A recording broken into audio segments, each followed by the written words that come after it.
Ito yung timpla sa chop suey na talagang hinahanap-hanap ko, yung malapot, creamy at basta kakaiba yung lasa niya na parang may gatas. I-blanch lang natin yung mga gulay na gagamitin natin sa pagluto nitong chop suey. Inuna ko na dito yung carrots, broccoli at cauliflower. Sa same water, dito na natin palambutin yung sayote, yung panghuli naman ay cabbage. Tinanggal ko na yung water sa same pan, palambutin lang natin itong baboy, tapos maglalagay na tayo dito kagad ng atay at balon-balunan. Yung balon-balunan nga pala dahil matigas yun, pinakulo ko na ng separate yun para lumambot lalo. Tapos hindi ko natatanggalin, lagay natin dito yung garlic at onion. Kapag nag-aromatic na yung amoy, ilagay mo na yung mga gulay na pinamblanch kanina. Nag-add lang ako dito ng bell pepper at bagu beans. Yan lang yung mga gulay na mga ginamit ko dito dahil yan lang yung available. Pwede ka pang mag-add dito ng baby corn.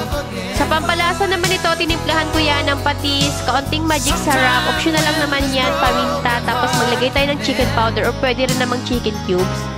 Haluin lang natin to ng haluin para manuot yung pampalasa dito sa mga gulay at pagkatapos